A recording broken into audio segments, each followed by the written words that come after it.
Everyone, again welcome to Pharma Stars. तो हम discuss कर रहे थे पैकेजिंग का कि पैकेजिंग किस तरह से की जाती है। फार्मास्यूटिकल्स की डिफरेंट डिफरेंट मटेरियल्स हम यूज़ करते हैं पैकेजिंग के अंदर। और प्रीवियसली हम डिस्कस कर चुके हैं कि किस तरह से कंटेनर्स होते हैं, डिफरेंट टाइप ऑफ कंटेनर्स, जिसमें से आपके कॉम्पिटिटिव एग्जाम में और आपके थ्योरेटिकल क्वेश्चन कोर्स के अंदर आ सकता है। तो वो बहुत ही ज़्यादा इंपॉर्टेंट है बी फार्मा और डी फार्मा दोनों के पॉइंट ऑफ व्यू से। और जो आप लेबोरेटरी में प्रैक्टिकल्स करते हैं उसके अकॉर्डिंग भी आपकी ये जो चैप्टर है ये बहुत ही ज़्यादा इंपॉर्टेंट है। तो आज हम डिस्कस करेंगे कि डिफरेंट टाइप ऑफ मटेरियल्स क्या क्या यूज़ करते हैं। मैंने बताया था आपको कि फार्मास्यूटिकल प्रिपरेशंस जब हम बनाते हैं तो उनको पैक करने के लिए हम ग्लास यूज़ कर सकते हैं, प्लास्टिक यूज़ कर सकते हैं, और हम यूज़ कर सकते हैं मेटल यूज़ कर सकते हैं। तो इस तरह से पेपर यूज़ कर सकते हैं। तो सबसे फर्स्ट जो आज हम पढ़ने वाले हैं वो है ग्लास, और इट्स अबाउट ग्लास कंटेनर की क्या एडवांटेजेस होंगे और क्या डिसएडवांटेजेस होंगे, और किस तरह से इसका कंपोजिशन होगा। ग्लास का कंपोजिशन ऑफ ग्लास जो कि अकॉर्डिंग टू आईपी यानी कि जो हमारा ऑफिशियल इंडियन फार्माकोपिया है वो क्या बोलता है कि ग्लास कितने टाइप के होते हैं। ये क्वेश्चन आपका डेफिनेटली जीपेट नाइपर में आए हुआ होता है दो तीन साल में। तो ये बहुत ही ज़्यादा इंपॉर्टेंट है। तो हर क्लास आपकी इंपॉर्टेंट ही होने वाली है, कहीं से भी क्वेश्चंस तो आ ही सकता है, लेकिन मैं वही चीज़ डिस्कस करूंगी जो कि बहुत ज़्यादा इंपॉर्टेंट है।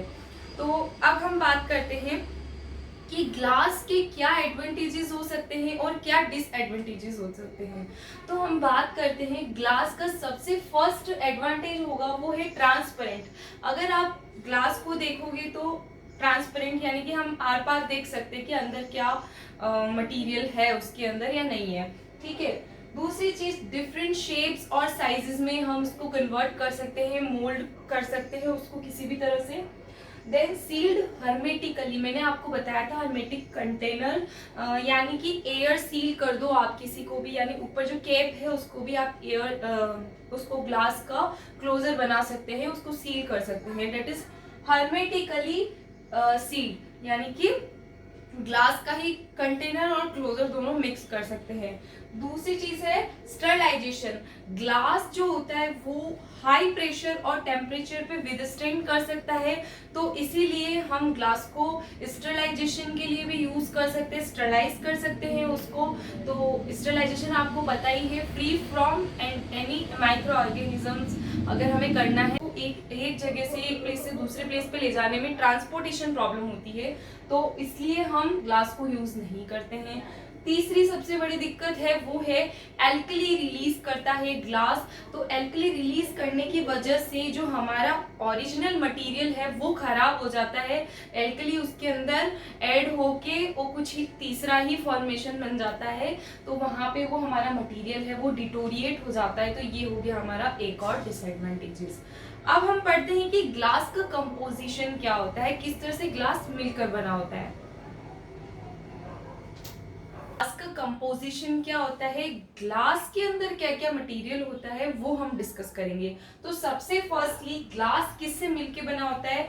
ग्लास के अंदर होती है सबसे फर्स्ट सैंड होती है। ठीक है, सैंड नॉर्मली रेत होती है, बालू रेत होती है इसके अंदर। और उसके बाद में होता है आपका सोडा ऐश। सोडा आपका सोडियम से के जो कंपोनेंट्स होते हैं उसकी ऐश या राख मिलाते हैं। फिर फर्दर आपका लाइमस्टोन हो जाएगा और क्यूलेट हो जाएगा। देखो क्यूलेट के बारे में मैंने अपने शॉर्ट्स में बता दिया है, तो मैं फर्दर वापस बता देती हूँ। क्यूलेट कुछ नहीं होते हैं, these are broken glasses and used as fusion agent. इन सबको कंपाइल करने के लिए क्यूलेट्स का यूज किया जाता है। फिर डिपेंड करता है कि किस तरह का हमको कंटेनर चाहिए, तो उसमें हम डिफरेंट टाइप ऑफ जो ऑक्साइड्स हैं उनके ऑक्साइड्स हम यूज कर लेते हैं। जैसे सिलिकॉन ऑक्साइड हम यूज कर सकते हैं, barium, boron, aluminium, calcium and magnesium. जैसी हमारी रिक्वायरमेंट रहेगी,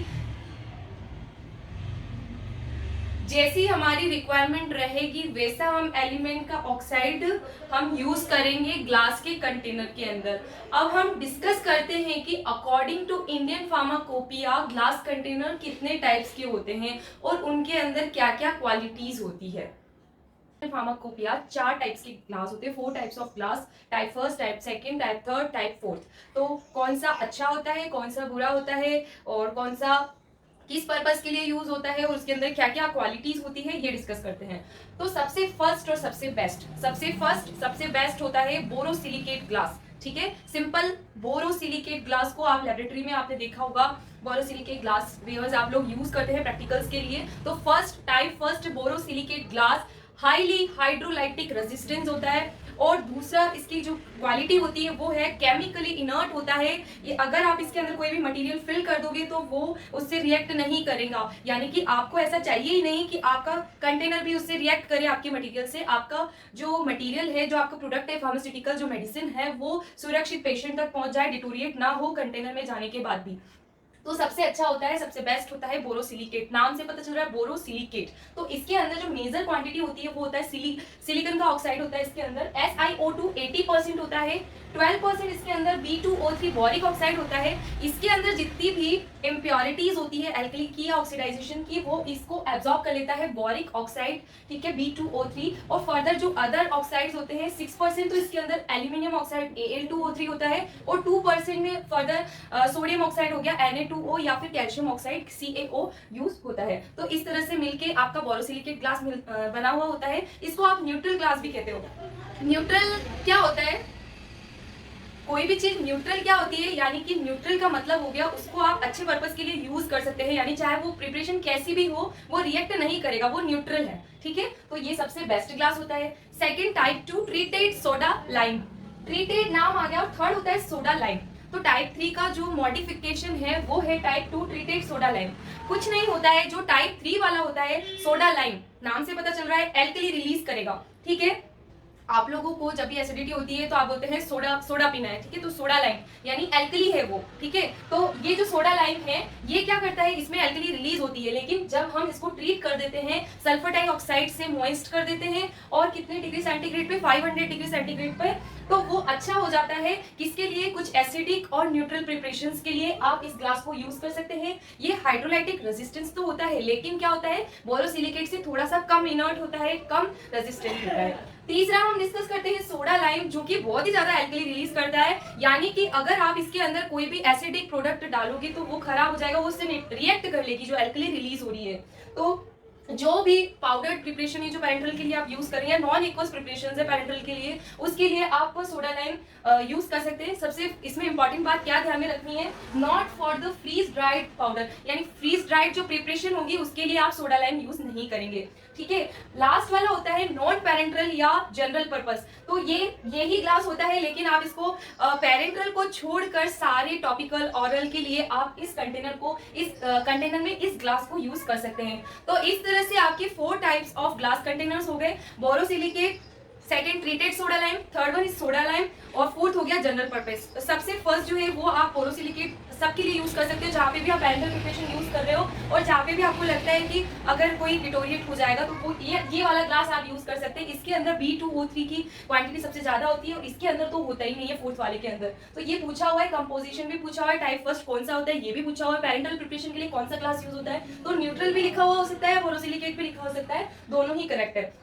दूसरा आपका हो गया ट्रीटेड सोडा लाइम, जो है उसके अंदर क्या होता है कि जो भी एसिडिक और न्यूट्रल प्रिपरेशन है उसमें आप यूज कर सकते हैं, और इसमें एल्कली नहीं रिलीज होगी। और थर्ड वाले में एल्कली रिलीज होती है, तो एल्कली वाले प्रोडक्ट आप इसमें नहीं यूज करेंगे, नॉन एक्वस या फिर पाउडर्ड प्रोडक्ट ही आप इसमें यूज करेंगे। और लास्ट हो गया नॉन पेरेंटल ग्लास या all purpose general purpose glass हो गया, जिसको आप ऑरल या फिर जो भी टॉपिकल प्रिपरेशन है उसमें यूज करेंगे। अब हम बात करते हैं टेस्ट की। जब हम इसको इवेल्युएट करते हैं तो टेस्ट 2 ही तरह के इसमें यूज करते हैं अकॉर्डिंग टू ऑफिशियल, यानी कि आपके इंडियन फार्माकोपिया के अकॉर्डिंग। तो पाउडर्ड ग्लास टेस्ट जो होता है, पाउडर्ड ग्लास टेस्ट, वो फर्स्ट, थर्ड और फोर्थ के लिए होता है। फर्स्ट, थर्ड और फोर्थ। सिर्फ सेकंड के लिए आपको वाटर अटैक टेस्ट, 2 तरह के टेस्ट होते हैं।